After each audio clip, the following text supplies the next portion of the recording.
सच्चिदानन्दरूपाय विश्वोत्पत्त्यादिहेतवे सच्चिदानन्दरूपाय विश्वोत्पत्त्यादिहेतवे तापत्रय विनाशाय तापत्रय विनाशाय श्रीकृष्णाय वयं नमः श्रीकृष्णाय वयं नमः नमस्ते पुरुषं त्वाद्य ईश्वरं प्रकृते नमस्ते पुरुषं त्वाद्यम् ईश्वरं प्रकृते परम् अलक्ष्यं सर्वभूतानां अलक्ष्यं सर्वभूतानाम्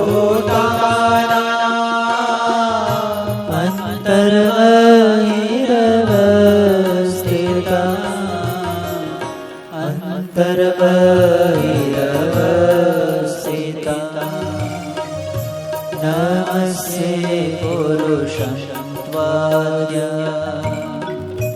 ईश्वरं प्रकृते ईश्वरं प्रकृते वर्णिवेशरमणीयदर्शनम् मन्दहासरुचिराननाम्बुजम् पूजितं सुरनरोत्तमेर्मुदा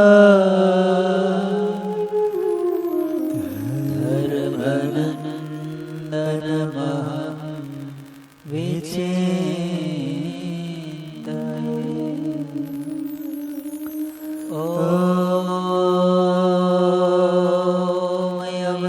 अवतारिणे श्री स्वामिनारायणाय नमो नमः।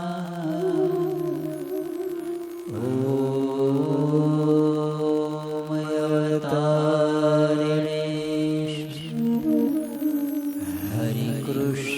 हरिकृष्णाय घनश्यामाय श्री सहजानंद स्वामिने नमो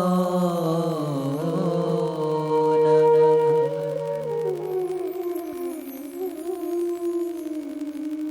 भलो स्वामीनारायण भगवान जय। हरे कृष्ण महाराज की जय। लक्ष्मी नारायण देव की जय। नारायण मुनि देव की जय। लाडला श्री घनश्याम महाराज की जय। रामचंद्र भगवान की जय। कृष्ण कन्हैया लाल की जय। विघ्न विनायक देव की जय। कष्ट भंजन देव की जय। ओम नमः पार्वती पतये हर हर महादेव।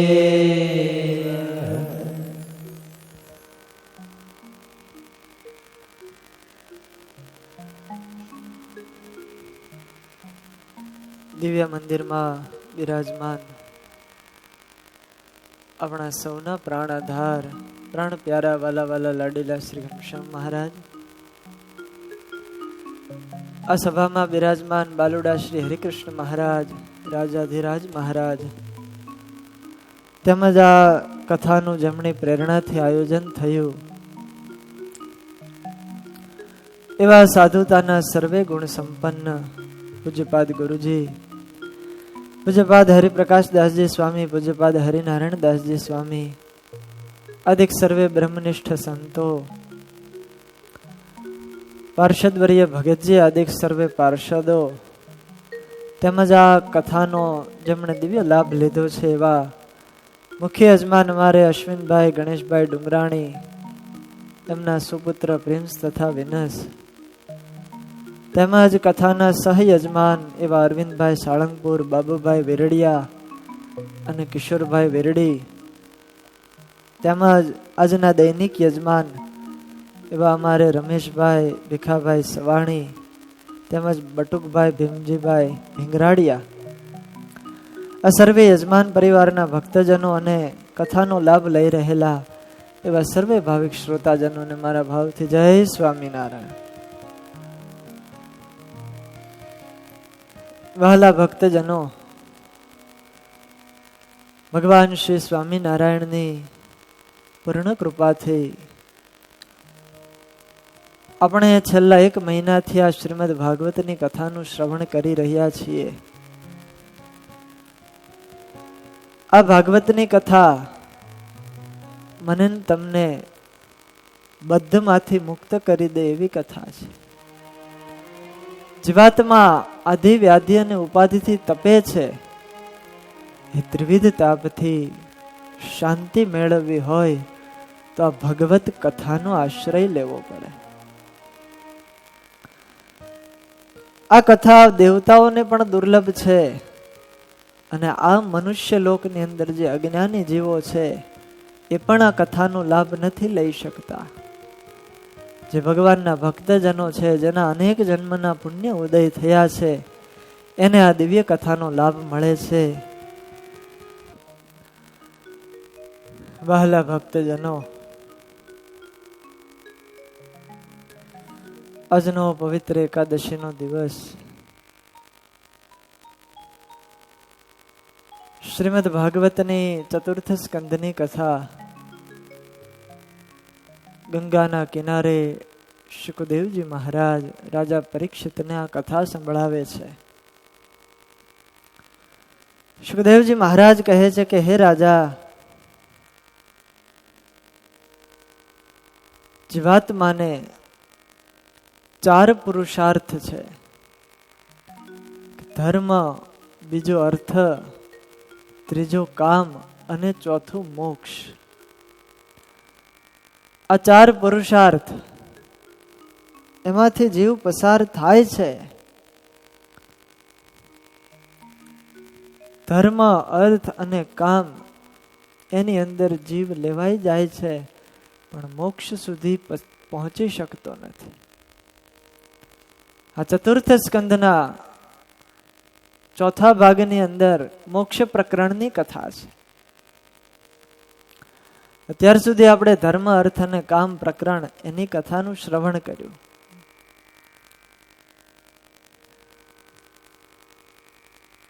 કામ અને અર્થ, ક્રિયા અને સંપત્તિ, આ બધું જ ધર્મપરક હોય ત્યારે એ મોક્ષને અર્થે થાય છે. અને જીવાત્માને આત્યંતિક કલ્યાણ કરવું એ માટે જ પરમાત્મા આ ભરતખંડમાં મનુષ્યનો દેહ આપે છે, કેવળ મોક્ષ મેળવવા માટે. દેવતાઓ પણ આ મનુષ્ય દેહને ઈચ્છે છે. એ એવું ઈચ્છે કે અમે પણ ધરતી ઉપર જન્મ ધારણ કરી ભગવાનના નામનું ગુણ કીર્તન કરી અને ભગવાનના ધામમાં જઈએ. કારણ કે મોક્ષનું સાધન તો અહીંયા જ છે, પૃથ્વી ઉપર, એ ભરતખંડમાં મનુષ્યના દેહ થકી. બાકી બીજી કોઈ યોનિમાં નથી.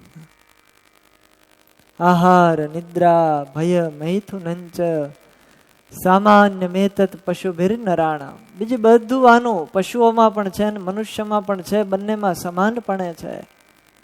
પણ મનુષ્ય એક ધર્મનું આચરણ કરી અને પોતાના જીવાત્માની સદગતિ કરી શકે છે, પોતાનું કલ્યાણ સાધી શકે છે. જ્યારે બીજી યોનિમાં એ થતું નથી. અરે દેવતાઓ પણ નથી કરી શકતા. માટે મનુષ્યએ પોતાના કલ્યાણને અર્થે યત્ન કરવો જોઈએ.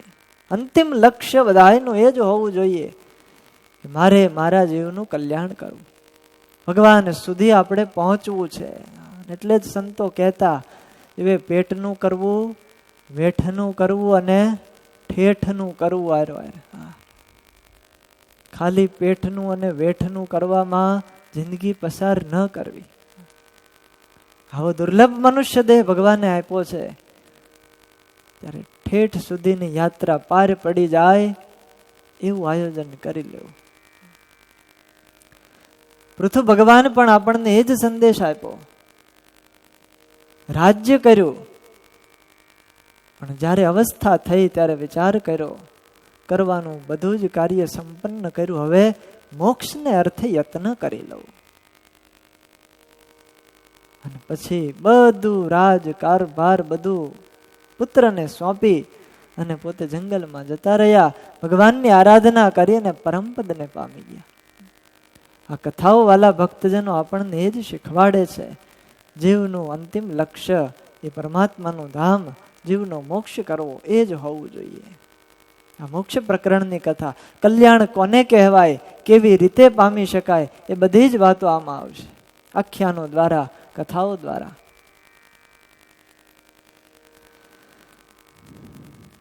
પૃથુ ભગવાન અંતર્ધાન થયા અને એમના પત્ની અર્ચી પણ એમના જ માર્ગનું અનુગમન કરી અને પરમાત્માના ધામને પામ્યા છે.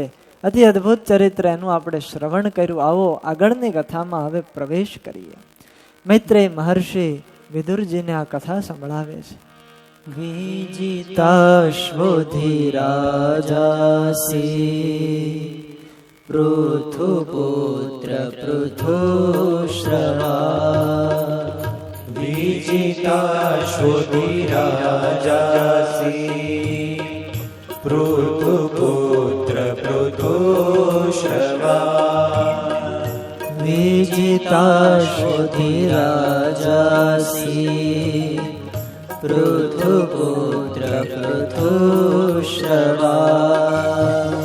વિજિતાશ્વધિરાજાસી પૃથુપુત્ર પૃથુશ્રવા. યવિયોગ્યો દદાત કાષ્ઠા. યવિયોગ્યો દદાત કાષ્ઠા.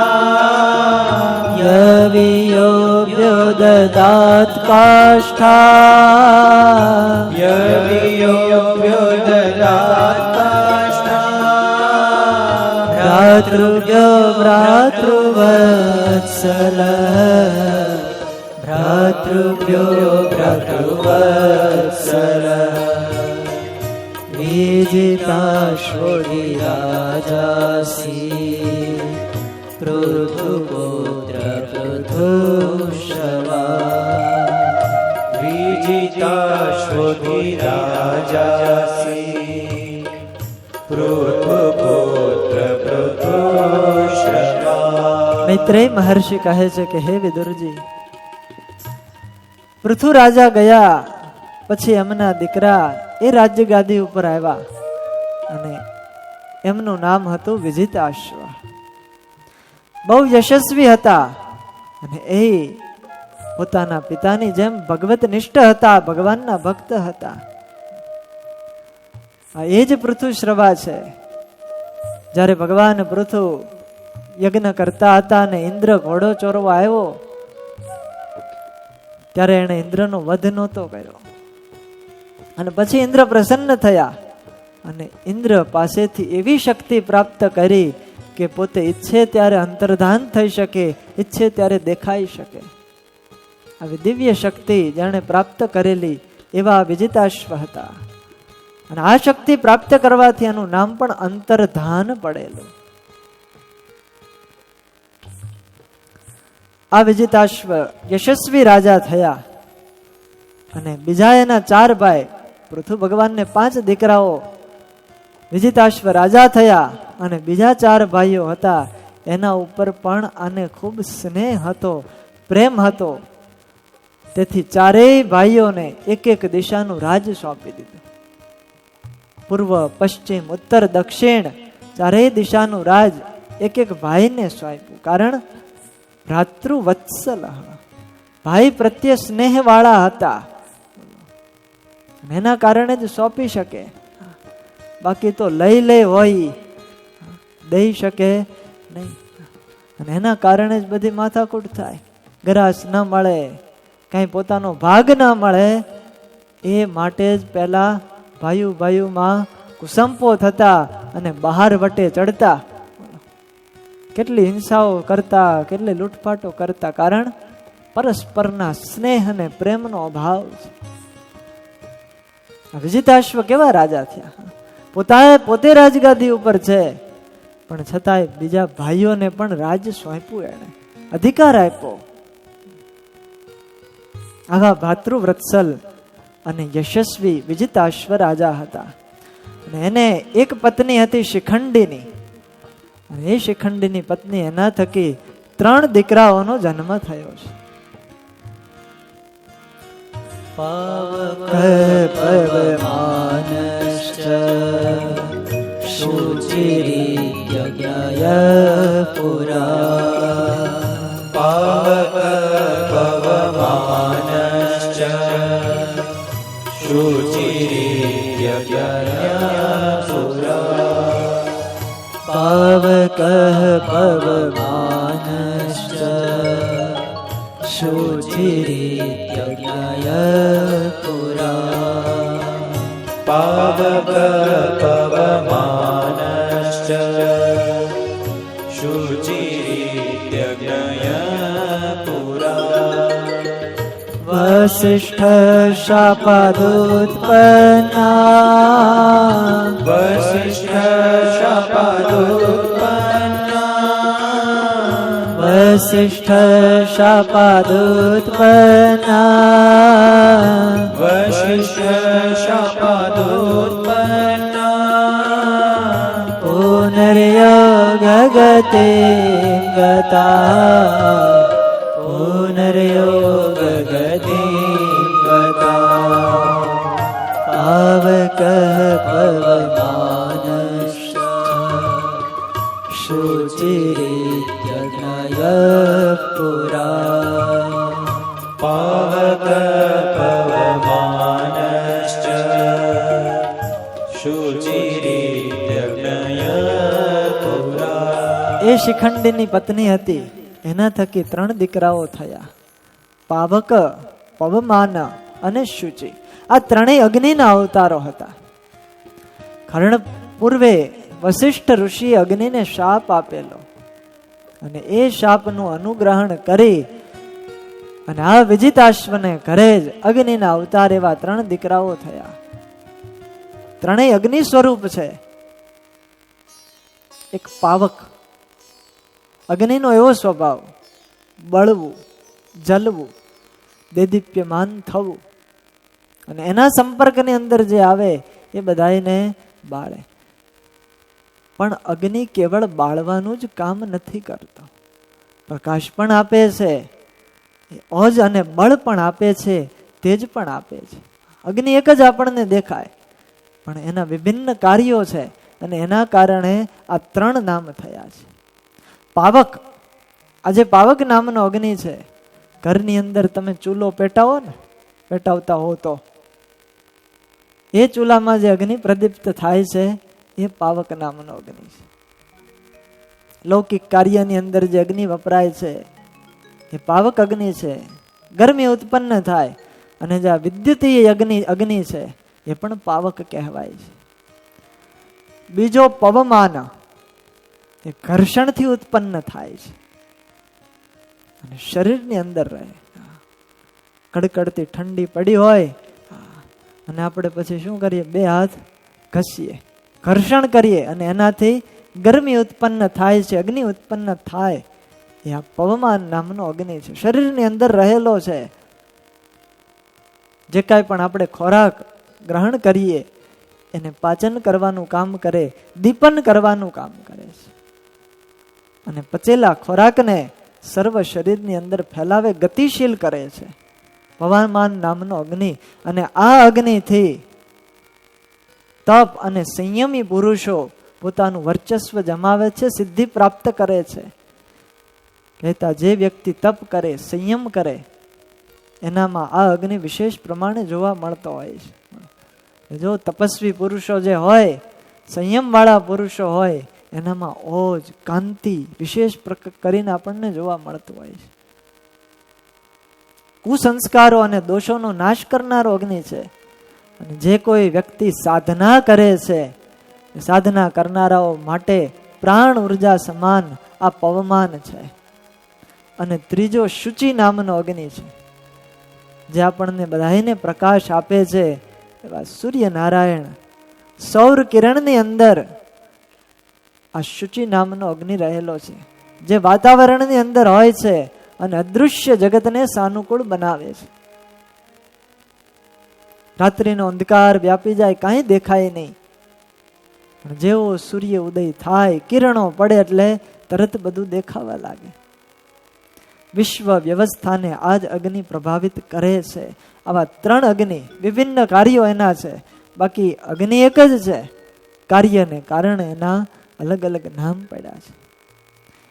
એ અગ્નિ, પાવક, પવમાન અને શુચિ, આ ત્રણેય વિજિતાશ્વના દીકરા કહેતા પૃથુ ભગવાનના પૌત્ર હતા. વિજિતાશ્વને નભસ્વતી નામની એક પત્ની હતી, એનાથી એક પુત્ર હવિર્ધાન થયો છે. આ વિજિતાશ્વ ઘણા ઉદાર પુરુષ હતા અને અંતર્ધાનને, વિજિતાશ્વને રાજ્ય કરતા હતા, પણ રાજ્ય બધું કષ્ટદાયક લાગવા લાગ્યું. ક્યાં સુધી આ બધું રાજ્ય કરશું, લોકો પાસેથી કર ઉઘરાવશું, બધાને દંડ આપશું, આ બધું કઠોર લાગવા લાગ્યું એને. અને રાજ્ય કઠોર લાગ્યું, કષ્ટદાયક સમજી મન્ય માનો દીર્ઘ સત્ર વ્યાજેન વિસસર્જ. એક દીર્ઘ યજ્ઞ એનું આયોજન કર્યું ને એ બહાને પોતે ઘર છોડી, રાજ્ય છોડી અને નીકળી ગયા છે. જો તો ખરા પહેલાના રાજાઓ બધા આખી પૃથ્વીનું રાજ્ય કરતા, પણ સમય આવે ત્યારે રાજ્યને છોડી પણ દેતા હતા અને ભગવાનની આરાધના પણ કરતા હતા. આપણે કરીએ છીએ બધું પ્રવૃત્તિ, પણ સમય થાય ત્યારે છોડતા નથી. શીખવા જેવી વાત છે. સમય જ્યારે થાય ત્યારે બધું મૂકી અને ભગવાનનું ભજન કરવા લાગી જવું જોઈએ. પરમાત્માનું ભજન કરવું જોઈએ. માથે ધોળા વાળ થાય, કાનમાં સંભળાતું ઓછું થાય, એટલે સમજી જવું કે હવે જવાનું ટાણું થયું છે. હવે પરમાત્માનો સંદેશો આવ્યો છે. ભગવાન છે ને સંદેશો મોકલે છે, આ બધા અંગો લઈને. પેલા વાળ ધોળા કરી દે, પછી કાનના દેવતા ખેંચી લે, બીજો સંદેશો આપે કે હવે સંભળાતું નથી, હવે તો ભજન કર. છતાંય માને નહીં. પછી આંખોની દ્રષ્ટિ લઈ લે, દેખાતું ઓછું થઈ જાય, તોય આમ નેવા માંડીને જોવે. દાંત બધા નીકળી જાય, શરીર ખરડાઈ જાય, ત્વચામાં કરચલીઓ પડી જાય, આટલું થઈ જાય, પણ છતાંય જીવ પાછો વળી અને ભગવાનનું ભજન કરતો નથી, પરમાત્માની આરાધના નથી કરતો. કારણ કે માયામાં જ એવો ગુલદાન થયો છે. ખબર નહીં એમાંથી એને શું સુખ આવે છે, ભગવાનનું ભજન કરવાનું એને તાન જ નથી જ આવે. આ કથાવાલા ભક્તજનો આપણને બતાવે છે. વિજિતાશ્વ પાસે તો કેવું મોટું રાજ્ય હતું, પણ છતાંય એને કોઈ નાઈ નહોતી પાડી કે તમે હવે છોડી દો રાજા, તમારી ઉંમર થઈ ગઈ છે. પણ પોતે સ્વયં અંદરથી જ એવી પ્રેરણાઓ આવે,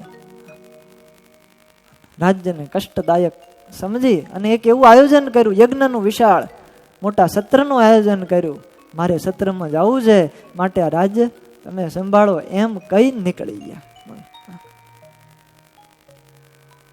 પોતાનું રાજકાજ છોડી દઈ અને ભગવાનની આરાધના કરી અને અંતે પછી પરમાત્માના દિવ્ય લોકની એમણે પ્રાપ્તિ કરી છે. આ અંતર્ધાન એના પુત્ર હવિર્ધાન હતા. અને એ હવીરદાનને 6 પુત્ર થયા. બર્હિષદ, ગય, શુક્લ, કૃષ્ણ, સત્ય અને જીતવ્રત. આ 6 દીકરાઓ એને થયા. અને એમાંના જે બર્હિષદ રાજા છે એ અત્યંત મહાન રાજા થયા. એની કથા હવે આવે છે. બર્હિષત્સુ મહાભાગો હાવિર્ધાની પ્રજાપતિ ક્રિયા કાંડેશુ નિષ્ણાંતો યોગેશુ ચ કુરુદ્વહ. એવા મોટા રાજા થયા હવીરદાનના પુત્ર કે પોતે કર્મકાંડ કરીને એટલા નિપુણ થયા. યોગના અભ્યાસમાં પણ એવા પોતે કુશળ હતા કે આ કાર્યો કરી પરમાત્માને પ્રસન્ન કરી અને પ્રજાપતિ પદ પ્રાપ્ત કર્યું. પ્રજાઓના અધિપતિ બન્યા પોતે. આ બર્હિષદ રાજાએ અનેક યજ્ઞો આ પૃથ્વી ઉપર કર્યા છે. એટલા યજ્ઞો આજ સુધી કોઈ કરી શક્યું નથી. એટલા બધા યજ્ઞો કર્યા. એક સ્થાને યજ્ઞ કરે, ત્યાં પૂરો થાય એટલે બીજા સ્થાને શરૂ. હજી તો અહીંયા પૂરો ન થયો હોય ત્યાં બીજાની તૈયારી શરૂ થઈ ગઈ હોય. એ સ્થાને પૂરો થાય એટલે ત્રીજા સ્થાને, ત્યાં પૂરો થાય એટલે ચોથા સ્થાને. આવી રીતે યજ્ઞો કરી અને સમગ્ર પૃથ્વીને દર્ભોથી છવાયિત કરી દીધી. કુશ જે કહેવાય દર્ભ, એના અગ્રભાગ એ પૂર્વ તરફ રહે એવી રીતે આખી પૃથ્વી દર્ભથી છવાઈ ગઈ. એટલા બધા યજ્ઞો આ બર્હિષદ રાજાએ કર્યા.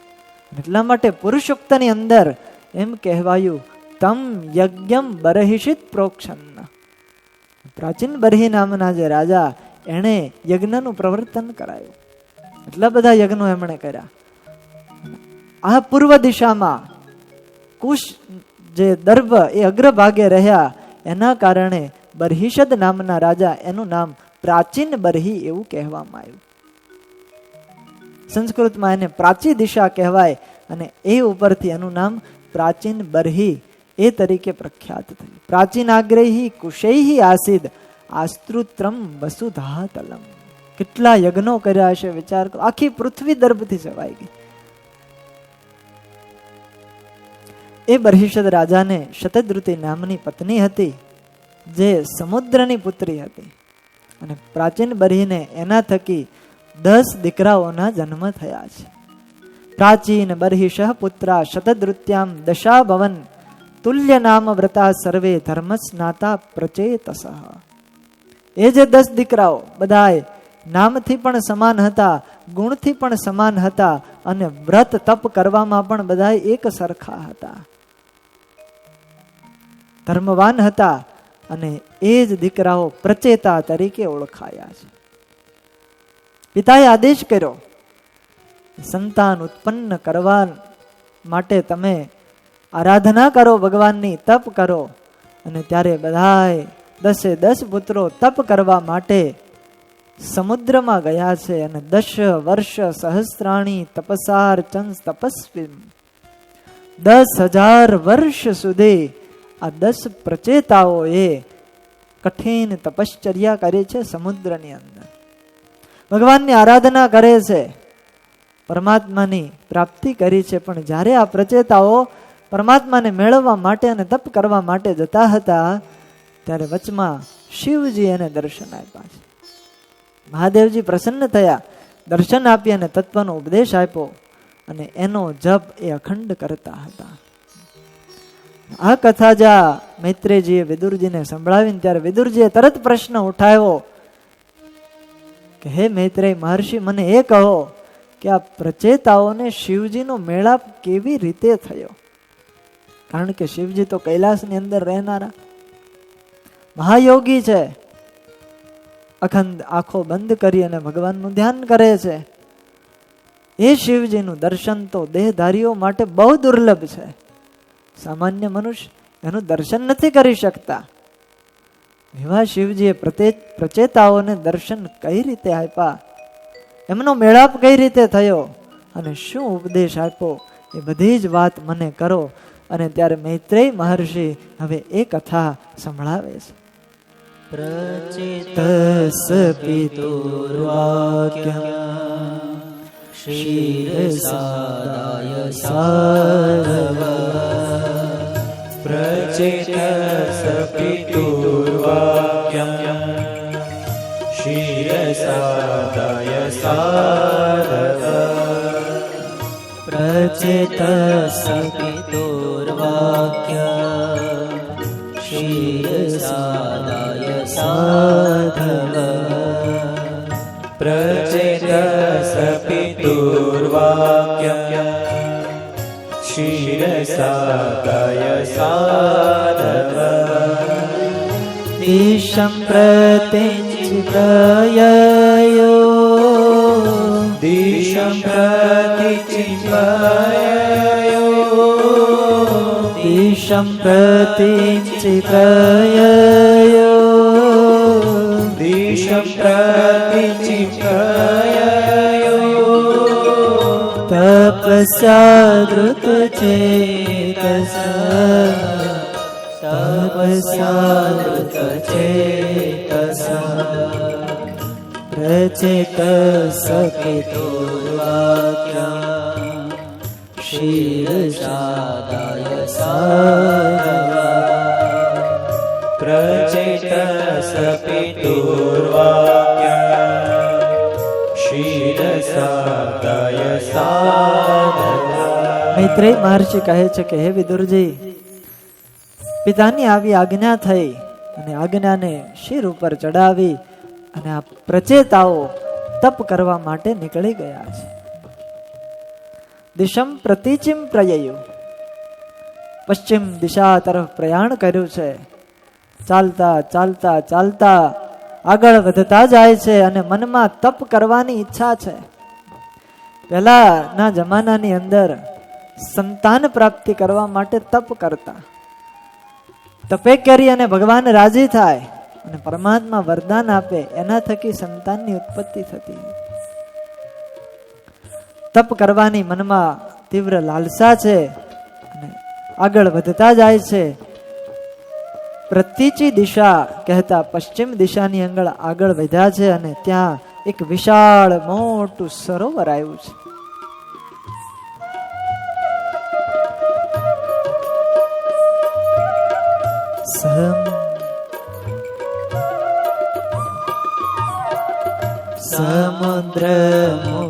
સમુદ્રમુપવિસ્તીર્ણ અપશ્યन् સુમહત્સર समुद्रमुपविस्तीर्ण अपश्यन् सुमासर સમુદ્રમુપવિસ્તીર્ણ अपश्यन् सुमहत्सर समुद्रमुपविस्तीर्ण अपश्यन् सुमहत्सर महन्मन इव महन्मन इव महन्मन इव स्वच्छ महन्मन इव स्वच्छ प्रसन्न सलिलाशय प्रसन्न सलिलाशय समुद्रमुपविस्तीर्ण अपश्यन् सुमहत्सर समुद्रमुपविस्तीर्ण अपश्यन् सुमहत्सर એક વિશાળ સરોવર સમુદ્રમ ઉપર, જાણે કે મોટો સમુદ્ર હોય એટલું બધું વિશાળ સરોવર હતું અને એનું ખળખળ ખળખળ કરતું નિર્મળ જળ વહી રહ્યું છે. સાંભળતાની સાથે આનંદ થાય એવું દિવ્ય વાતાવરણ ત્યાં છે. ત્યાં આજુબાજુ રહેનારા જીવો પણ પ્રસન્ન ચિત્તથી રહે છે. સરોવરની અંદર પણ જળચરો આનંદ મગ્ન થઈ અને વિહાર કરી રહ્યા છે. ચારે બાજુ વનરાયો છે, લીલુંછમ વાતાવરણ છે. આ પ્રકૃતિની સૃષ્ટિને નિહાળતા નિહાળતા આગળ વધ્યા છે. કુદરતની અંદર વાલા ભક્તજનો સાચો આનંદ રહેલો છે. પ્રકૃતિના તત્વો એ આપણને સુખ આપે, આનંદ આપે છે. એટલા માટે જ લોકો મન ફ્રેશ કરવાને આનંદ મેળવવા માટે બહાર જાય. ક્યાં જાઓ તમે બધા? પ્રકૃતિના ખોળે, હિલ સ્ટેશન ઉપર જઈએ, પર્વત ઉપર જાય, વનની અંદર જાય, કારણ ત્યાં શાંતિનો અહેસાસ અનુભવ થાય છે. બોલો, હવે હમણાં તો બધું એવું થઈ ગયું, દર રવિવાર આવે એટલે ઘર છોડી અને ફાર્મમાં જતા રહે. એક દિવસ તો શાંતિ લઈએ. પરમાત્માએ જે રચ્યું છે એમાં સાચું સુખ છે, અને માનવ જે કરે છે સુખને માટે, પણ આવે છે દુઃખ. પોતે જ રચેલું હોય પણ એમાંથી સુખ નથી લઈ શકતો. જ્યારે પ્રકૃતિની અંદર તો સ્વયં ભગવાન રહેલા હોય છે ને, એટલે કોઈએ કીધું behind God in the nature. એક પ્રકૃતિની અંદર ભગવાન છુપી રીતે રહેલો છે, ત્યારે એમાંથી આટલો આનંદ આવે.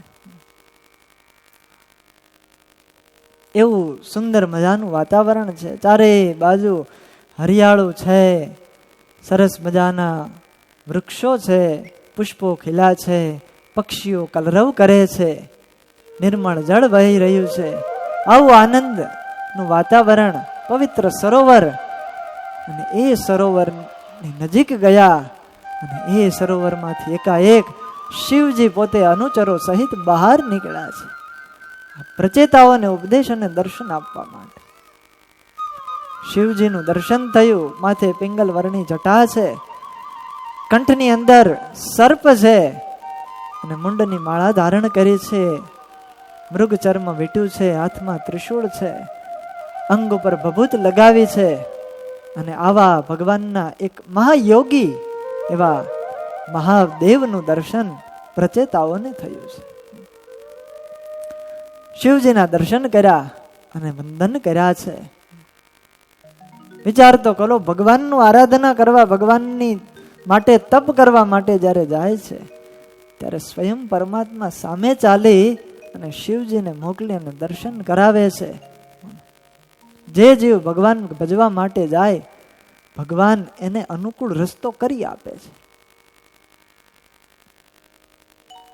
શિવજીએ કીધું, તમે પ્રાચીન બરહીના પુત્ર છો એ હું જાણું છું, અને તમે શું કામ નીકળ્યા છો એની મને ખબર છે.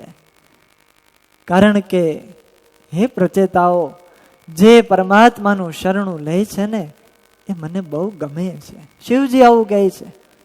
જે ભગવાનને આશરે જાય છે એ મને બહુ વાલા છે. ભગવંતમ વાસુદેવમ પ્રપન્ન સ પ્રિયો હિ મે. જે નારાયણને આશરે રહે છે, એને શરણે જાય છે, એની ભક્તિ કરે છે, એ મને બહુ વાલો છે. ભક્તિ જે કરે છે એને કેવી મોટી પ્રાપ્તિ થાય છે.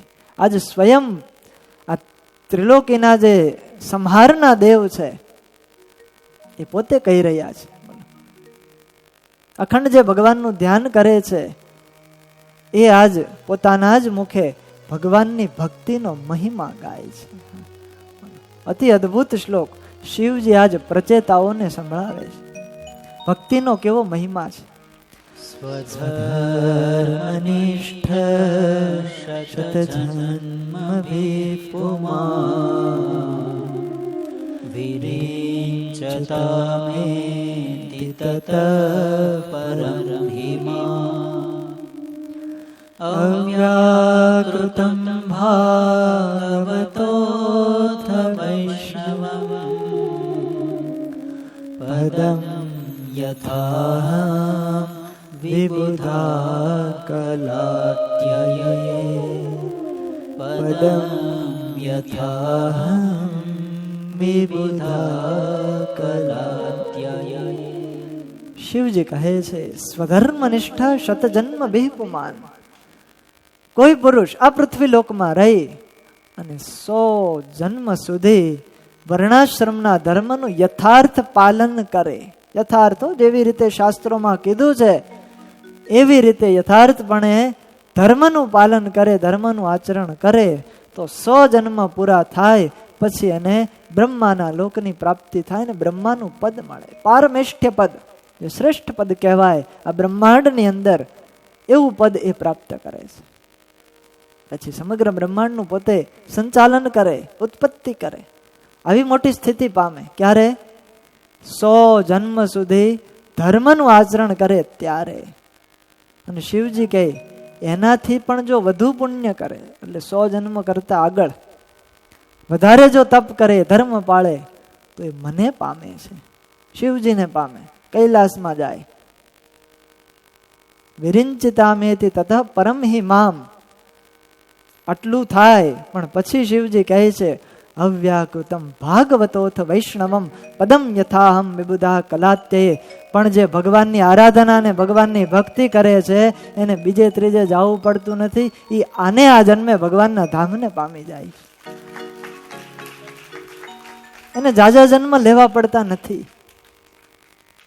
પરમાત્માનું ધામ એને મળે.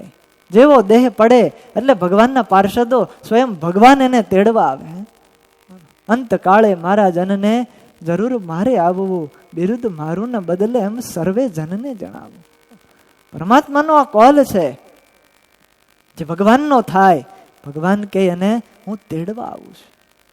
આજે શિવજી કહે છે આ ધર્મ પાળે, કૈલાસની પ્રાપ્તિ થાય, સત્યલોકની પ્રાપ્તિ થાય, પણ ભક્તિ કરે તો અવ્યાકૃત એવું ધામ છે એને પામે છે અને એક જ જન્મની અંદર પામી જાય.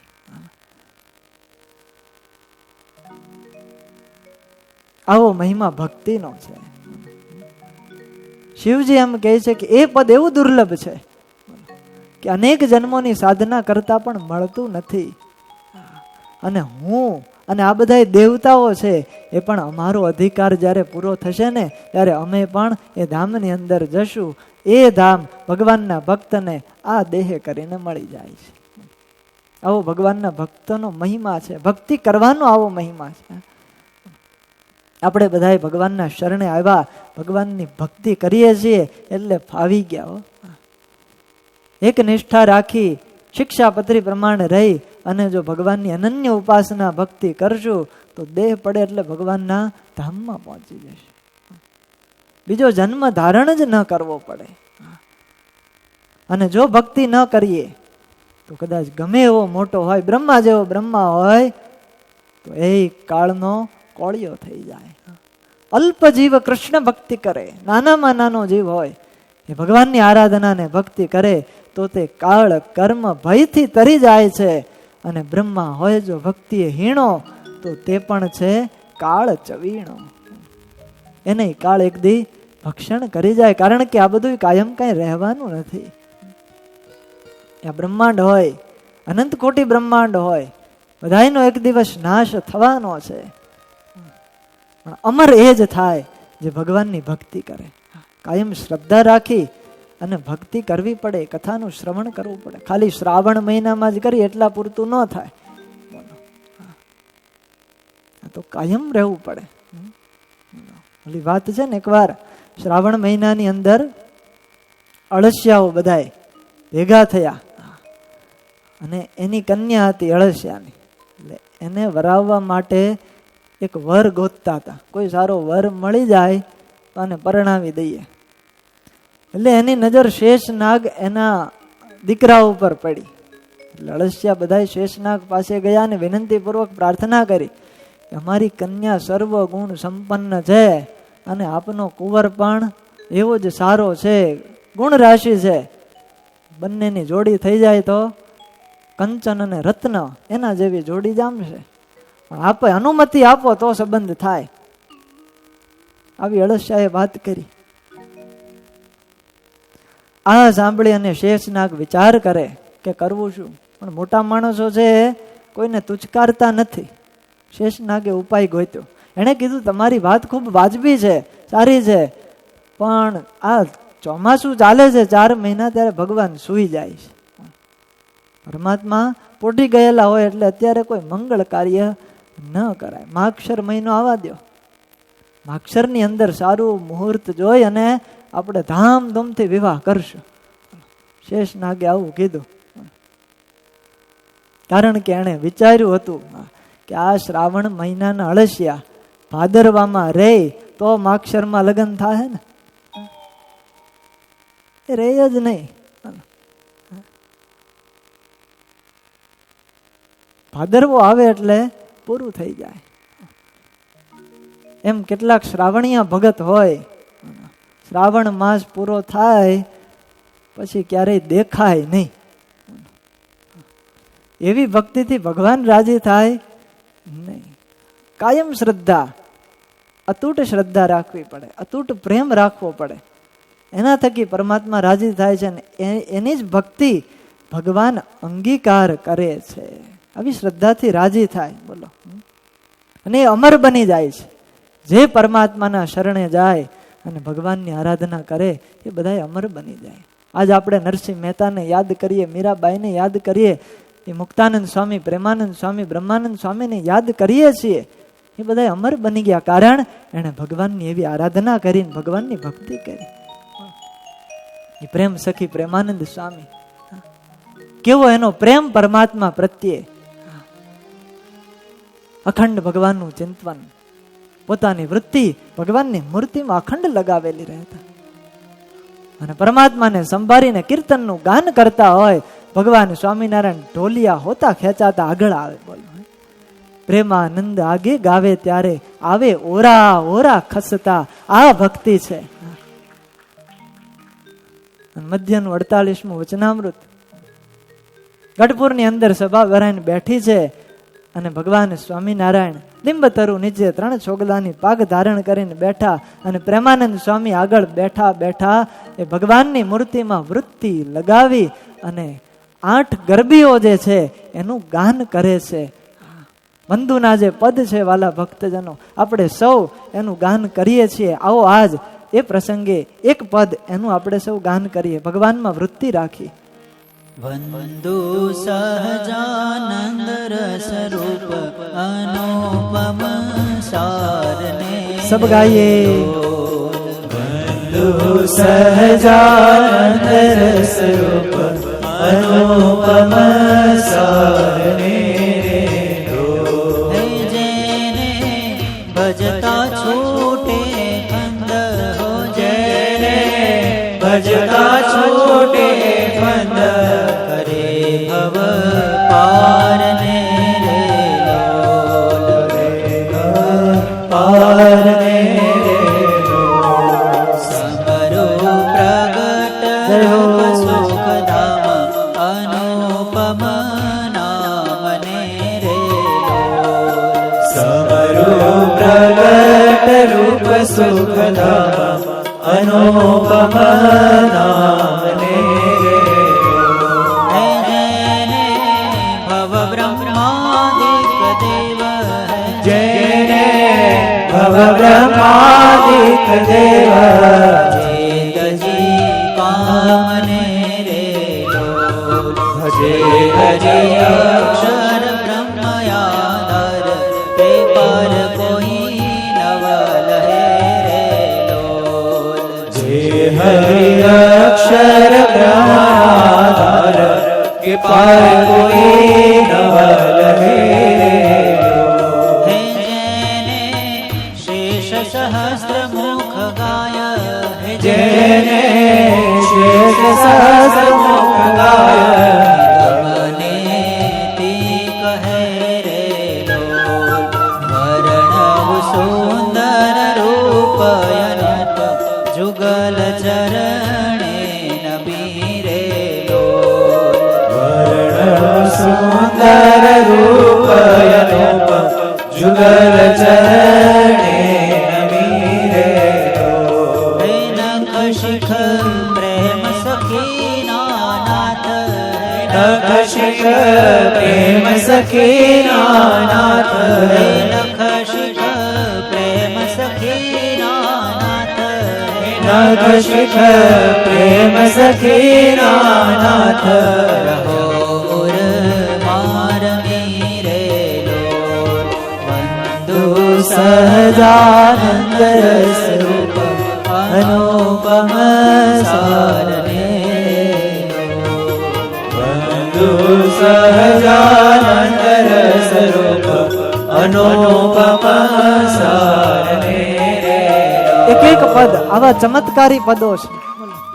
બહુ મોટો મહિમા છે આ વંદુના પદનો. જે ભાવ પ્રેમ અને શ્રદ્ધાથી આ પદનું ગાન કરે છે એના સંકલ્પો ભગવાન સ્વામિનારાયણ પૂર્ણ કરે છે. એવા દિવ્ય પદો છે. અને આપણા વાલા ભક્તજનો બહુ મોટા ભાગ્ય કહેવાય કે આપણને એવા સત્પુરુષ મળ્યા કે ભગવાનનું આવું ભજન આપણી પાસે કરાવે છે. આજે લગભગ બધા ભક્તોને ગુરુજી નીમ આપે રોજ વંદુના 5 પાઠ કરજો. નાખો સત્સંગ સમાજ આજે વંદુના પાઠ કરી રહ્યો છે અને એના કારણે જીવની શાંતિ થાય છે. કેટલાક તો 50 પાઠ કરે, કોક તો 100 પાઠ કરે છે વંદુના. બોલો એક દિવસની અંદર કેવી એની ભક્તિ, કેવી શ્રદ્ધા હશે. બહુ ફાયદો થાય. પ્રેમાનંદ સ્વામી મૂર્તિ સંભાળીને ગાય, નખ શીખ પ્રેમ સખીના નાથ રહો ઉર્મા રમી રે. હે મહારાજ, આવી મૂર્તિ મારા હૃદયમાં અખંડ વિરાજમાન રહે. અને 1 પદ ગાયું, 2 પદ ગાયા, 3, 4, 5, 6 અને 7, 8મું પદ જ્યાં પૂરું કર્યું ત્યાં ઢોલિયા ઉપરથી ભગવાન સ્વામિનારાયણ ઉભા થયા અને મહારાજ કહેવા લાગ્યા કે આવા સાધુને સાષ્ટાંગ દંડવત પ્રણામ કરીએ કે જેને અમારી મૂર્તિનું આવું અખંડ ચિંતન થાય છે. મહારાજ કે એના માતા પિતાને પણ ધન્યવાદ છે. આવા પ્રેમાનંદ સ્વામી, આ ભક્તિની તાકાત છે, આ પ્રેમની તાકાત. પ્રેમનું મૂર્તિમંત સ્વરૂપ હતા અને પરમાત્મા વિના રહી નહોતા શકતા. જ્યારે ભક્તિ કરીએ ત્યારે એમાં આવી તાકાત આવે છે અને આપણી ક્રિયા પછી બદલાઈ જાય છે. ક્રિયાની અંદર ભાવના ભળે. ભોજન આપણે કરતા હોઈએ પણ એ ભોજનની અંદર ભક્તિ ભળે ત્યારે પ્રસાદ થઈ જાય છે. ભક્તિ જ્યારે ભૂખમાં પરિણામ પામે ત્યારે વ્રત બની જાય છે. આજે એકાદશીનો પવિત્ર દિવસ છે. બધા ઉપવાસ કર્યા હશે પણ એ ભૂખ્યા રહ્યા, પણ વ્રતની અંદર ફેરફાર થઈ, એ ભક્તિ થઈ ગઈ. અને ભક્તિ જ્યારે પાણીમાં પ્રવેશ કરે ત્યારે પાણી ચરણામૃત બની જાય. ભક્તિ જ્યારે સફરમાં પ્રવેશ કરે ત્યારે તીર્થયાત્રા બની જાય. ભક્તિ જ્યારે સંગીતમાં પ્રવેશ કરે ત્યારે કીર્તન બની જાય. ભક્તિ જ્યારે ઘરમાં પ્રવેશ કરે ત્યારે ઘર નથી રહેતું, એ મંદિર થઈ જાય છે. ભક્તિ જ્યારે કાર્યમાં પ્રવેશ કરે ત્યારે કર્મ બની જાય છે. અને ભક્તિ જ્યારે ક્રિયામાં પ્રવેશ કરે ત્યારે ક્રિયા નથી રહેતી, સેવા થઈ જાય. અને ભક્તિ જ્યારે વ્યક્તિમાં પ્રવેશ કરે ત્યારે વ્યક્તિ નથી રહેતો, એ ભગવાનનો ખરેખરો ભક્ત બની જાય છે, મુક્ત બની જાય. આ ભક્તિની તાકાત છે. અને એનાથી પરમાત્માના ધામની પ્રાપ્તિ થાય છે. શિવજી આજે કેવો અદ્ભુત શ્લોક કહે છે, સ્વધર્મનિષ્ઠા શતજન્મ ભી પુમાન વિરિંચિતામેતિ તતઃ પરમ હિમામ. બ્રહ્માને પામી શકાય, એનાથી વધારે પુણ્ય કરે તો મને પામે. પણ અવ્યાકૃતમ ભાગવતોથ વૈષ્ણવ, જ્યાં જઈ અને પાછું ફરવાનું નથી થતું એવું ધામ, એને જો પામવું હોય તો ભગવાનની ભક્તિ કરો. પ્રચેતાઓને આવો ઉપદેશ સરસ આપ્યો છે. જે ભગવાનના ધામને તો મોટા મોટા દેવતાઓ પણ ઈચ્છીએ છીએ. અને હે પ્રચેતાઓ, તમે મને ખૂબ વાલા છો. જોજો, શિવજી એમ કહે છે, કારણ તમે ભગવાનનું ભજન કરવા માટે નીકળ્યા છો. તમે ભગવાનની ભક્તિ કરો છો. જે જીવ ભગવાનની ભક્તિ કરે, ભજન કરે, એ બધાયને વાલો બને છે. કદાચ એ સમય હોય ત્યારે એની નોંધ કોઈ ન લે, એને કોઈ ન ગણકારે, પણ જ્યારે સમય પસાર થાય છે અને ત્યારે એનો કાળ આવે છે અને અવિરતપણે પછી એના ગુણગાનો ગવાતા હોય છે. નરસિંહ મહેતા હતા ત્યારે એની કિંમત એટલી બધી નહોતી. નાત બાર કાઢી મૂક્યા હતા, પણ ભગવાનની ભક્તિ છોડી નહીં, આરાધના છોડી નહીં, ત્યારે આજ રોજ લોકો એને યાદ કરે. સવારમાં ઉઠીને એના પ્રભાતિયાઓ ગાય, એ અમર બની ગયા. બધાય રાજી થાય જે ભજન કરે એના ઉપર. શિવજી આજ કહે, તમે મને ખૂબ વાલા છો અને સાંભળો, હું તમને એક સ્તોત્ર સંભળાવું. તમે ભગવાન ભજવા જ જઈ રહ્યા છો ત્યારે હું પરમાત્માની આરાધનાનું એક સ્તોત્ર સંભળાવું, એનો તમે પાઠ કરજો, જે કલ્યાણકારી છે. જપ કરી અને ભગવાનને તમે મેળવશો. અને શિવજીએ પછી એક રુદ્ર ગીત ગાયું છે. બહુ વિસ્તાર વાળું આ ગીત છે. શિવજી કહે છે, નમઃ પંકજ નાભાય ભૂત સૂક્ષ્મેન્દ્રિયાત્મને વાસુદેવાય શાંતાય કુટસ્થાય સ્વરોચિષે. હે પ્રભુ, કમળ જેવા જેના નેત્રો છે, આપનું નામ વાસુદેવ છે.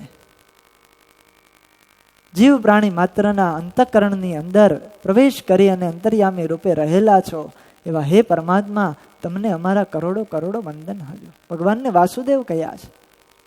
સમસ્ત જીવ પ્રાણી માત્રની અંદર વસેલા છે. વસતી ઇતિ વાસુદેવ, એ સર્વમાં વસેલા છે અને જગતને પોતામાં વાસે છે. આ સમજવા જેવું છે. ભગવાન પોતે જગતમાં રહેલા છે અને જગત ભગવાનમાં રહેલું છે. એટલે પરમાત્માને વાસુદેવ કહેવાય છે. શાંત મૂર્તિ છે. સંકર્ષણાય સૂક્ષ્માય દુરંતાત્યાંતકાય ચ નમો વિશ્વ પ્રબોધાય પ્રદ્યુમ્નાયાંતરાત્મને નમો નમો અનિરુદ્ધાય ઋષિકેશેન્દ્રિયાત્મને નમઃ પરમહંસાય પૂર્ણાય નિભૃતાત્મને. એવા હે પરમાત્મા, તમારા ચરણોમાં અમારા કોટી કોટી વંદન હજો. જગતની ઉત્પત્તિ, સ્થિતિ અને પ્રલય કરવાને માટે આપ 3 સ્વરૂપે ધારણ કરો છો અને આ જગતનું સંચાલન કરો છો. કાર્ય પરત્વે જગતમાં અવતાર ધારણ કરો છો. આ સમગ્ર જગત આપનું જ અપર સ્વરૂપ છે. ભગવાનના સ્વરૂપનું દિવ્ય વર્ણન કર્યું છે કે હે પ્રચેતાઓ, એ પરમાત્મા કેવા છે. કમળ દળ જેવા જેના લોચન છે, વિશાળ ભાલ છે, સુંદર મજાના કપોળ છે, શુક જેવી નાસિકા જેની છે, રાતા પરવાળા જેવા જેના ઓષ્ટ છે, દાડમની કળી જેવા જેના દંતાબલીઓ છે, એવું પરમાત્માનું એ અદ્ભુત મુખારવિંદ છે. મંદ મંદ હાસ્ય કરતું એ મુખારવિંદ છે. આજાન બાહુ છે. શંખ ચક્ર ગદા પદ્મ ધારણ કરી રહેલા છે. કંઠની અંદર વૈજયંતી માળા જેમણે ધારણ કરી છે. પીતાંબર ધારણ કર્યું છે. કટી મેખલા ધારણ કરી છે. આવા પરમાત્માનું તમે ધ્યાન કરજો. હે રાજકુમારો, આ યોગાદેશ નામનું સ્તોત્ર છે. આનું તમે જપ કરજો, આપનું મંગળ થશે. કારણ કે આ સ્તોત્ર અમને પણ અમારા પિતા એવા બ્રહ્માજીએ પૂર્વે સંભળાવેલું છે અને આ સ્તોત્રના જપ કરવાથી પણ અમે સૃષ્ટિનો વિસ્તાર કર્યો છે. અને એ થકી તમે પણ ભગવાનને પામશો અને એટલા માટે ભગવાનનું જ્ઞાન આપ્યું છે. અને જ્ઞાન છે એ થકી જ ભગવાનને પામી શકાય છે. એ જ મુક્તિનું સાધન બને છે. અતિ અદ્ભુત વાત હવે શિવજી બતાવી રહ્યા છે. શ્રેયસામિહ સર્વેષાં જ્ઞાનનિશ્રેયસં પરમ. શ્રેયસામિહ સર્વેષાં જ્ઞાનનિશ્રેયસં પરમ. શ્રેયસામિહ સર્વેષાં જ્ઞાનનિશ્રેયસં પરમ. શ્રેયસામિહ સર્વેષાં જ્ઞાનનિશ્રેયસં પરમ. સુખં કરતિ દુષ્પારં જ્ઞાનોર્વ્યસનાર્ણવં. સુખં કરતિ દુષ્પારં જ્ઞાનનો સુખં કરતિ દુષ્પારં જ્ઞાનોર્વ્યસનાર્ણવં. સુખં કરતિ દુષ્પારં જ્ઞાનોર્વ્યસનાર્ણવં.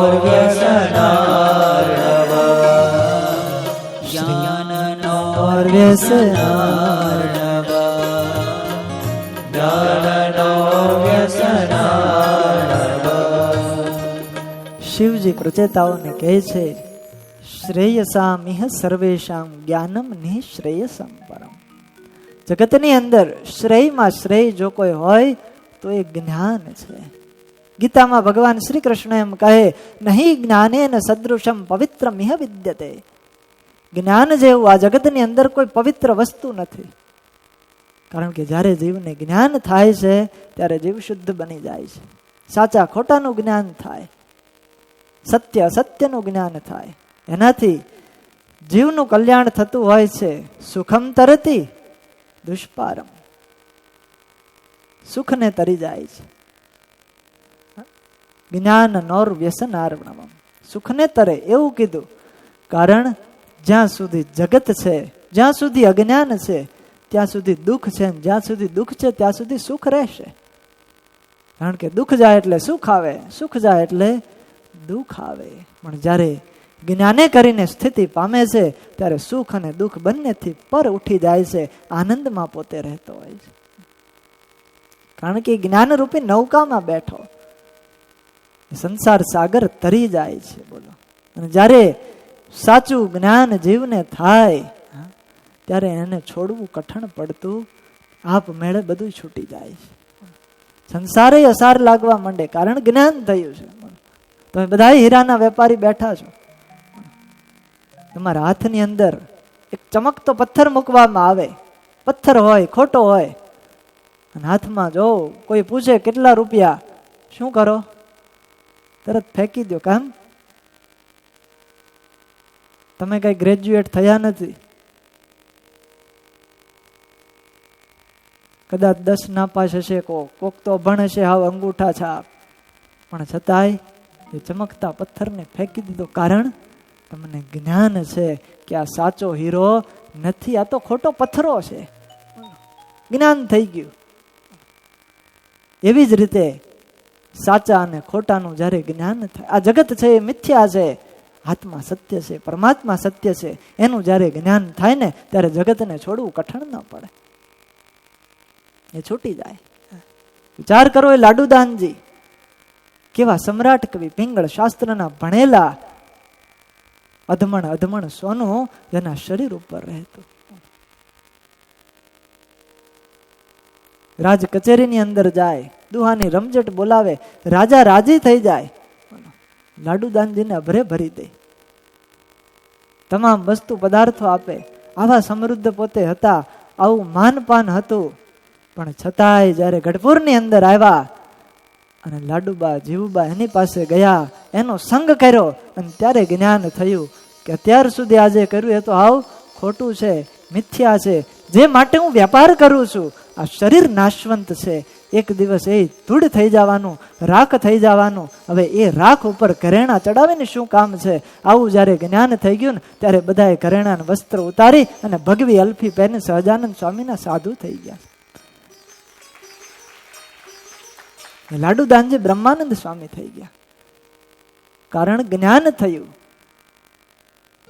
તરત છૂટી ગયું બધું, ઘેરે ગયા નહીં, કહેવાય ન રોકાણા. જ્યારે જ્ઞાન થાય એક ચિનગારી કાફી હોય છે. શ્રેયસામ્ય સર્વેશામ જ્ઞાનમ નિશ્રેયસમ પરમ. જ્ઞાન છે એ જ સર્વ કલ્યાણમાં કલ્યાણ કરનારું છે. કારણ કે જે આપણે જાણીએ છીએ કે આ શરીર હું છું, એ શરીર જ વાલા ભક્તજનો અપવિત્ર વસ્તુઓનું ભરેલું છે. જેમાં આપણને મોહ છે, શરીર અસ્થિ સ્તંભમ સ્નાયુબદ્ધમ માંસ શોણિત લેપિતમ. આમાં કઈ વસ્તુ સારી છે? હાડકા, માંસ, વિષ્ટા, પરુ આદિ ભૂંડી વસ્તુનું ભરેલું આ શરીર છે, અને એમાં આપણે સુખ માનીએ છીએ. એનું કારણ જ એ છે જ્ઞાન નથી. જ્યારે સાચું સમજાઈ જાય ત્યારે આમાંથી પણ વૃત્તિ તૂટી જાય, આસક્તિ છૂટી જાય છે. એવું અદ્ભુત જ્ઞાન છે, અને એના જ કારણે જીવ કલ્યાણને પામે છે.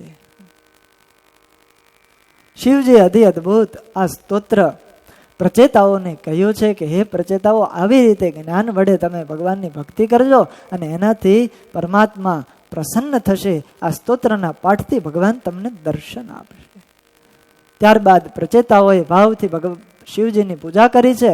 શિવજી ત્યાંથી અંતર્ધાન થયા, અને આ સ્તોત્રનો જપ કરતા કરતા 10,000 વર્ષ સુધી પ્રચેતાઓએ સમુદ્રના જળમાં ઉભા રહી અને તપ કર્યું છે.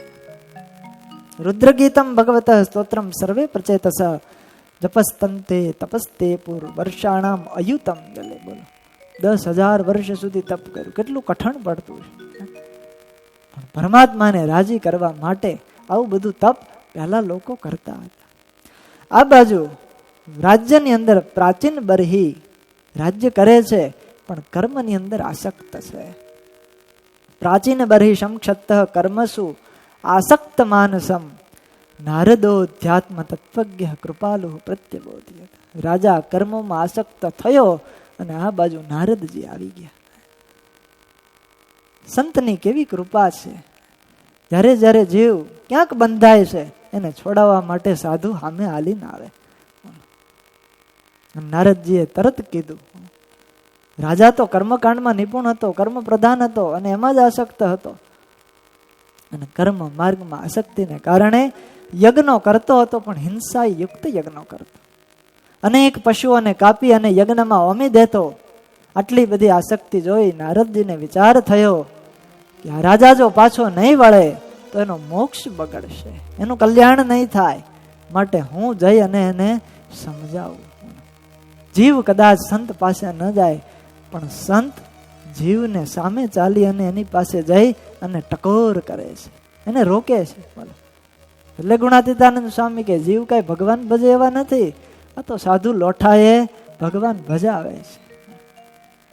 સાધુ સામે ચાલીને આવા બધા આયોજનો કરી અને આપણને જ્ઞાન કરાવતા હોય છે. નારદજી આજ આવ્યા છે અને કહ્યું છે કે રાજા, આવા હિંસાત્મક યજ્ઞો દ્વારા તું ભગવાનનું યજન કરે છે, એનાથી તને ભગવાન મળશે, તારું અત્યંતિક કલ્યાણ થશે, એમ ન માનતો, આવી ભૂલ ન કરતો. કારણ કે તું જે કરે છે ને એ તો બધું પાપ કરે છે. નારદજીએ જ્ઞાન યજ્ઞનો મહિમા કીધો છે. આપણે કહીએ મોક્ષ કરવો છે, કલ્યાણ કરવું છે, આત્યંતિક મુક્તિને પામી જવું છે, પણ કલ્યાણ કોનું નામ? નારદજી બતાવે. શ્રેયસ્તમ કતમદ્રાજન કર્મણાત્મન ઈહસે દુઃખ હાનિ સુખાવાપ્તિ શ્રેયસ તન્નેહ ચિષ્યતે. કલ્યાણ કોને કહેવાય? દુઃખનો સંપૂર્ણપણે નાશ થઈ જાય અને પરમાનંદની પ્રાપ્તિ થાય, એને જ આત્યંતિક કલ્યાણ કહેવાય છે. એ જ સાચું શ્રેય છે. અને આવું શ્રેય જો તારે ઈચ્છવું હોય તો આ કર્મથી તને એ શ્રેય નહીં મળે. ભલે લોકની અંદર તારી વિખ્યાતિ થશે, રાજ ચાલશે, બધું થશે, પણ ભગવાનનું ધામ એનાથી મળશે નહીં. તારે જો કલ્યાણ જોતું હોય તો આ બધું છોડ. કારણ કે વાલા ભક્તજનો, કલ્યાણ છે કર્મથી મળતું નથી, મુક્તિ તો ભક્તિથી મળે છે. શ્રીમદ ભાગવતી વાર્તા સુરાણામ અપી દુર્લભ. આ કથા વાર્તા દેવતાઓને દુર્લભ છે અને આપણા મોટા ભાગ આપણને આ કથા વાર્તા સાંભળવા મળી. કારણ કે ભાગવતજીનો એવો મહિમા છે કે મુક્તિ કરતલે સ્થિતા, મુક્તિ તો એના હાથની અંદર આવી જાય છે. એ મુક્તિને પામી જાય છે, આત્યંતિક કલ્યાણ થાય. એનું સાધન આ છે. આજ્ઞા અને ઉપાસના રૂપી બે પાખો છે અને પાખો વડે જ ઉડી શકાય. પક્ષીઓ પાંજરાની અંદર પુરાયેલા હોય, બંધનમાં હોય, બધો હોય. પાંજરું ખોલો એટલે શું કરે? ઉડી જાય. પણ ઉડે ક્યારે? પાંખ છે ત્યારે ઉડે છે અને મુક્ત થાય છે. એમ આજ્ઞા અને ઉપાસના રૂપી પાંખો જો આપણે બે રાખશું તો આપણે પણ આ સંસાર સાગરમાંથી ઉડી અને મુક્ત થઈ જશું. કલ્યાણનું સાધન આ છે. રાજાએ કીધું કે દેવર્ષિ, મારી બુદ્ધિ કર્મમાં રત છે, મને કલ્યાણ શું કહેવાય એની જ ખબર નથી, માટે તમે જ્ઞાનનો ઉપદેશ આપો, જેના થકી કર્મના બંધનમાંથી હું મુક્ત થાવ. ત્યારે નારદજીએ કીધું, ભો ભો પ્રજાપતે રાજન પશુન પશ્ય ત્વયાધ્વરે સંજ્ઞા પિતાન જીવ સંગા નિર્ગુણેન સહસ્ત્રશઃ. નારદજીએ આકાશમાં આંગળી બતાવીને ચિંદીને કહ્યું, આકાશમાં જુઓ, હજારો જીવો ત્યાં છે. અને આને જોઈને રાજા ડરી ગયો. આ બધા કોણ છે? નારદજીએ કીધું, એ બીજા કોઈ નથી, તે યજ્ઞમાં કાપી કાપીને જે પશુઓને હોયમાં છે ને, એ જ બધાય આકાશમાં બેઠા બેઠા તારી વાટ જોવે છે કે જેવો તું શરીરમાંથી બહાર નીકળ એટલે તને એવી જ રીતે મારશે જેવી રીતે તું અહીંયા એને કાપતો. બધી વાટ જોઈને જ ઉભા છે. હેતે ત્વામ સમ પ્રતિક્ષંતે સ્મરંતો વૈશ્યસમ તવ. તારો અંતકાળની રાહ જોઈને ઊભા છે. પાપનું ફળ છે વાલા ભક્ત. ભલે આપણે પાપ કરીએ ત્યારે બીજો કોઈ એમાં વિચાર નથી કરતા, પણ જેવું પાપ જીવ કરે છે ને એવું ફળ એને અંતે ભોગવવું પડે છે અને પડે જ છે. એમાંથી કોઈ છૂટી શકતું નથી. ચોખ્ખો હિસાબ ભગવાનની પાસે છે. કયો જીવ કેવા કર્મ કરે છે, કેટલા કર્મ કરે છે, ક્યાં ચોરી છુપીને પાપ કર્યું, બધું ભગવાન પાસે છે હિસાબ. બોલો, એની પાસે મોટું લેપટોપ છે ભગવાનની પાસે, લઈને જ બેહે. બધાના ખાતા હોય, બધાનો ડેટા અંદર સંગ્રહિત થયેલો હોય, ક્ષણે ક્ષણનો ને પળે પળનો. બોલો, એ ક્યારેય ફોર્મેટ ન થાય, એમાં ક્યાંય વાયરસ ન આવે. આવો ડેટા સ્ટોરેજ ભગવાનની પાસે છે. આપણા બધાય કર્મનો હિસાબ એ રાખે છે.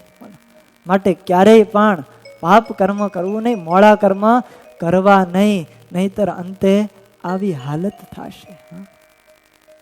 વિચાર કરો, એ પાપ કર્મ ભોગવવા પછી કેટલા કઠણ પડતા હશે. એક તમારે આ વર્ષનો હિસાબ કરવો હોય અને અંતે પાછા ઇન્કમ ટેક્સ વાળા આવે અને 1 વર્ષનો હિસાબ દેવામાં એને પરસેવો વળી જતો હોય તો ઉપરવાળો આખી જિંદગીનો હિસાબ માંગશે, ત્યારે શું હાલત થશે. કેટલાય હાચા ખોટા કામ કર્યા હશે આપણે, એનું બધું ફળ ભોગવવું પડશે. એક દિવસ યાદ રાખજો, આ કાયામાંથી નીકળી અને આપણે જવાનું છે, અને ત્યારે આપણે જ કરેલા કર્મો આપણને નડવાના છે. આપણા જ કર્મો આપણને નડે છે.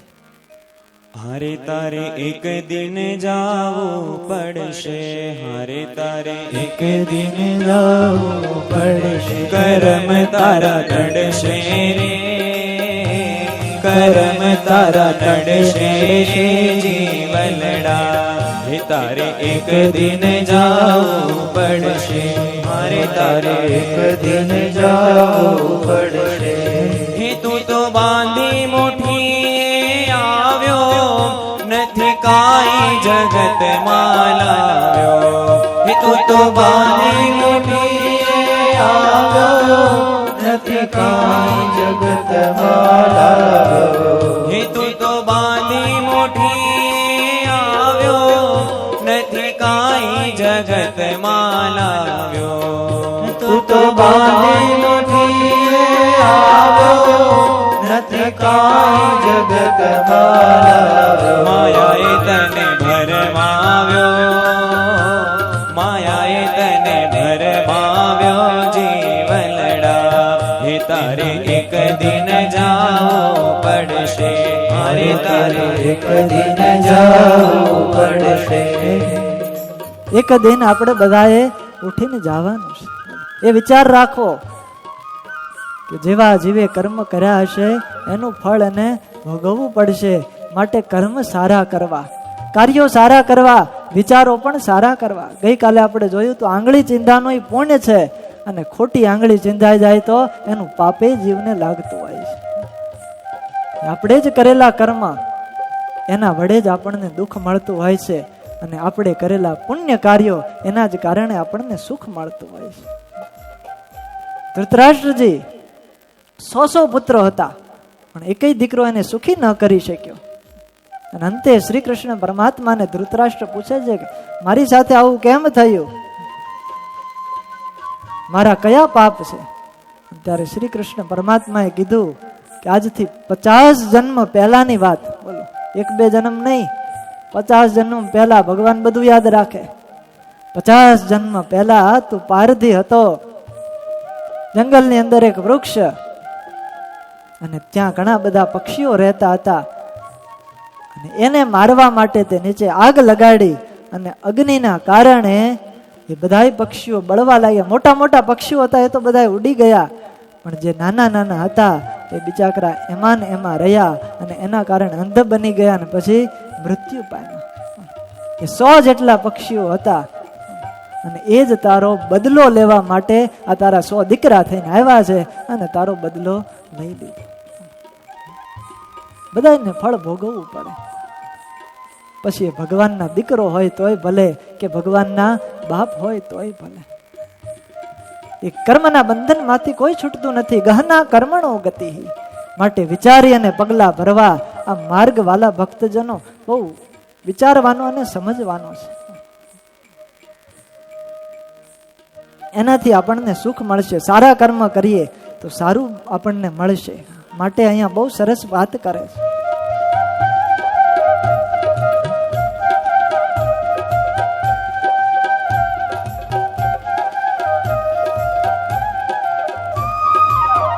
તે તો પારકો ભેગો કીધો, તેને પોતાનો માની લીધો. તે તો પારકો ભેગો કીધો, તેને પોતાનો માની લીધો. વિષયનો વિષ પીધો, વિષયનો વિષ પીધો જીવનડા. હે તારે એક દિન જાવું પડશે, હારે તારે એક દિન જાવું પડશે. હે તું તો ભૂલી ગયો ઘર તારો, તારી આગળ પાછળ અંધારો. હે તું તો ભૂલી ગયો ઘર તારો, તારી આગળ પાછળ અંધારો. નીકળવાનો નથી બારો, નીકળવાનો નથી બારો જીવનડા. તો એક જાવું પડશે, મારે તારે એક દિન જાવું પડશે. એ માટે સમજીને સત્સંગ કરજે, તારા હો પણ દૂર કરજે. માટે સમજીને સત્સંગ કરજે, તારા હો પણ દૂર કરજે. વાલાને નવ વિસરજે, વાલાને નવ વિસરજે જીવનડા. તારે એક દિન જાવું પડશે, મારે તારે એક દિન જાવું પડશે, મારે તારે એક દિન જાવું પડશે. એક દિવસ આપણે બધાએ આ દેહ છોડીને જવાનું છે. માટે કર્મ સારા કરવા, સારું કાર્ય કરવું, અને એના થકી જ આપણને આગળ સુખ મળશે.